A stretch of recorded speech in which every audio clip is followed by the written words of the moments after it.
Ya, assalamualaikum warahmatullahi wabarakatuh.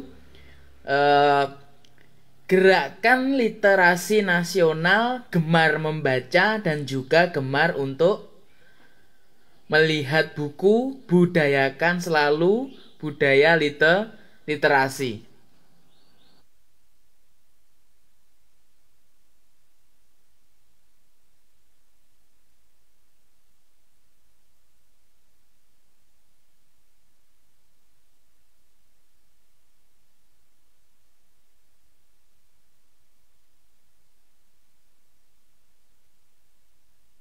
Sebelum kita memulai pembelajaran hari ini, kita berdoa terlebih dahulu agar apa yang kita pelajari nanti benar-benar diridhoi Allah Subhanahu wa taala dan diberikan kelancaran saat pembelajaran dimulai.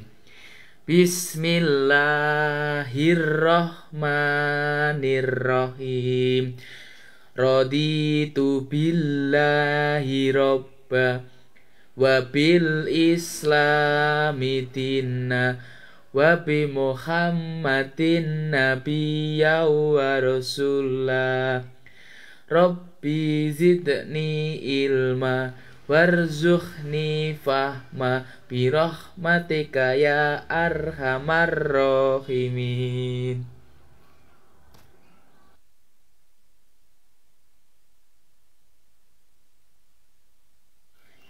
Ya, untuk pembelajaran kita hari ini kita mengulas di pertemuan awal semester 2 yaitu mengenai review 2 materi.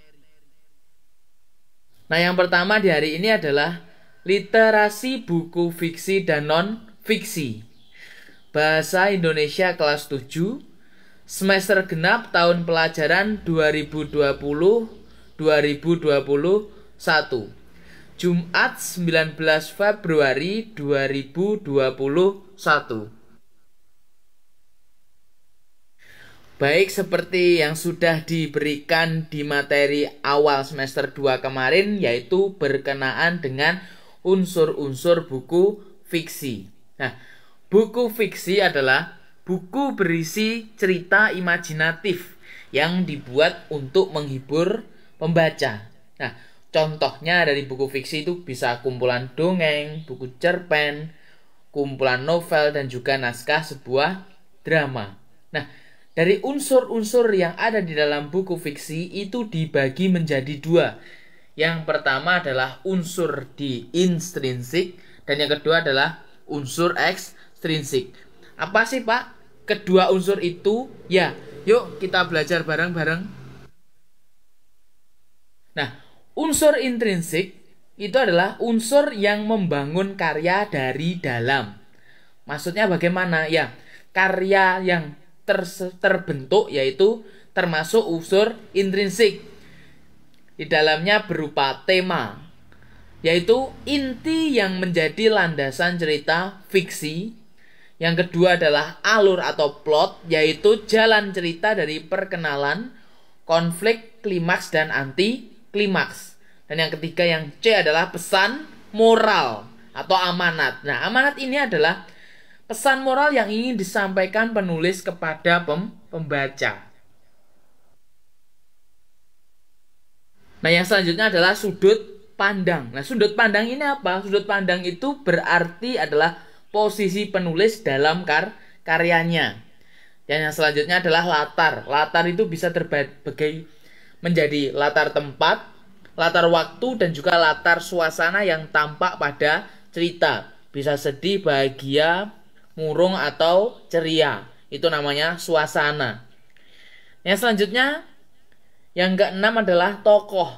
Tokoh itu artinya adalah para pelaku dalam sebuah cerita.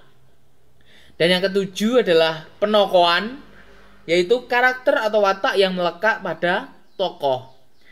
Nah, yang selanjutnya adalah gaya bahasa. Nah, gaya bahasa ini adalah ciri khas atau cara penulis menyajikan sebuah karya atau karya sastra. Nah, untuk unsur ekstrinsiknya yaitu adalah unsur-unsur cerpen yang berada di luar karya sastra tersebut.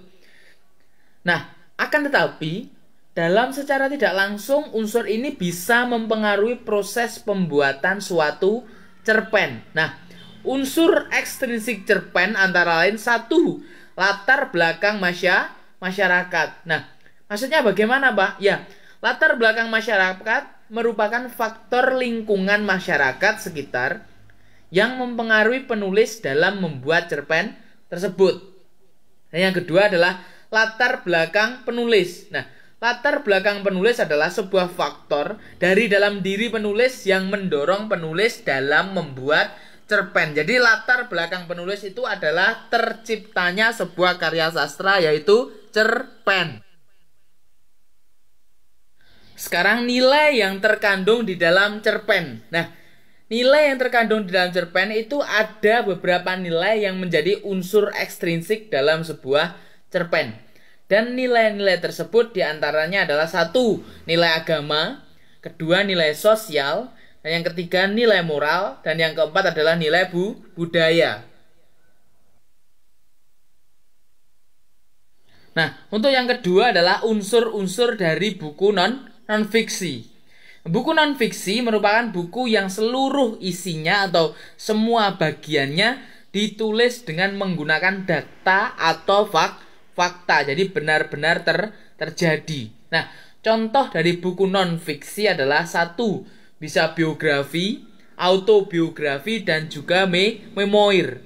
Buku panduan dan manual, bisa ensiklopedia, almanak, dan juga kamus. Jadi bersifat nyata, berdasarkan data, dan juga benar-benar terjadi. Nah, sekarang dalam pembahasannya adalah langkah-langkah metode S3R, yaitu survei. Survei yang pertama adalah lakukan pembacaan lanyap atau senyap, dalam kurung scanning, dari buku yang kamu baca. Nah, bagian yang dibaca adalah daftar isi, bagian, bab, subbab, judul, sampai penutup. Nah, dalam setiap bagian serta bagian akhir yaitu kesimpulan itu masuk langkah metode S3R, yaitu yang survei. Lalu yang kedua adalah question. Nah, question ini ajukan pertanyaan-pertanyaan yang berhubungan dengan bagian-bagian buku tadi. Misalnya, pertanyaan mengenai apa maksud buku tersebut. Dan yang kedua, apa yang kamu ketahui tentang isi dari buku tersebut. Dan yang ketiga adalah read.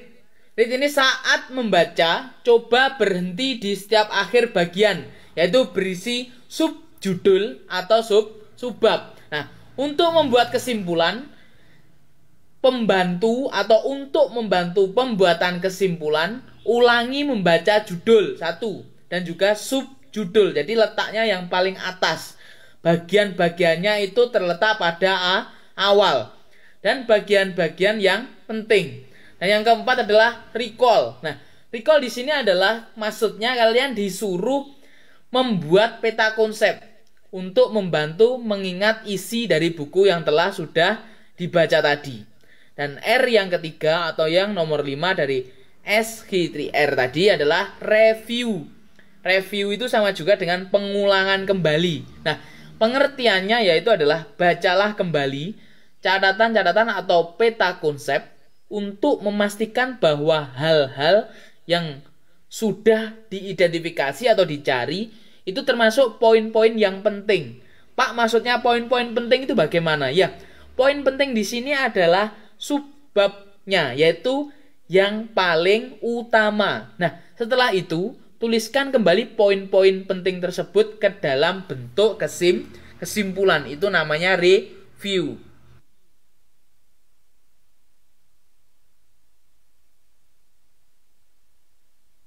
Nah, untuk pengulangan materi yang selanjutnya, kita akan mengingat kembali tentang pengertian surat pribadi dan juga surat dinas. Yuk, berkomunikasi secara efektif dan santun melalui surat. Surat adalah sebuah sarana komunikasi untuk menyampaikan informasi tertulis oleh suatu pihak kepada pihak lain, atau dalam tanda kurung adalah si penerima atau yang dituju oleh pengirim surat. Itu namanya adalah surat.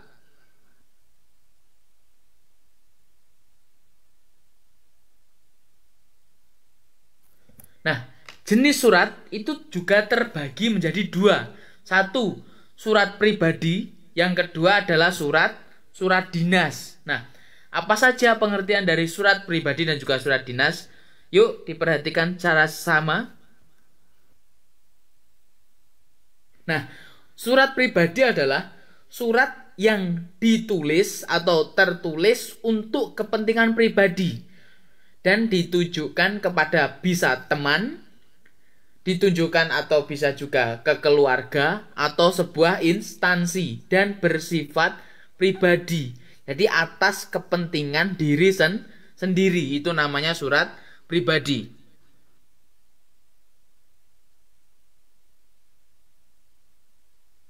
Nah, sedangkan untuk surat dinas adalah sebuah surat resmi yang dibuat oleh suatu instansi atau lembaga dengan tujuan untuk keperluan dinas. Bisa juga keperluan dari instansi terkait dengan pemerintahan atau pegawai pemerintahan. Dan sifatnya adalah resmi.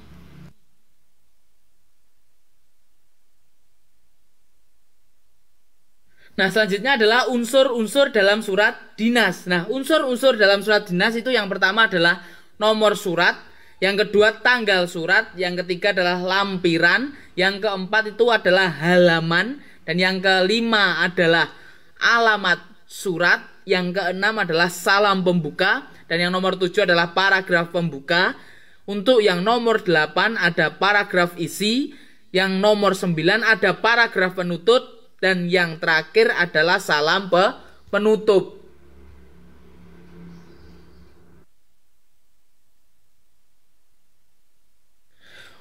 Untuk di kelas 7 nanti penugasannya adalah kalian ada ulangan harian.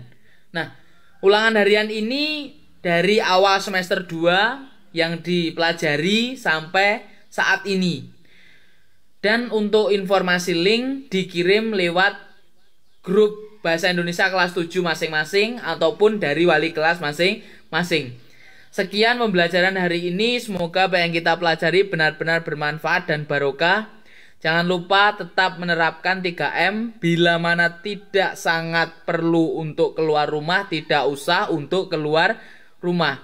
Saya ucapkan selamat pagi, selamat beraktivitas, semoga diberi kemudahan kelancaran. Wassalamualaikum warahmatullahi wabarakatuh.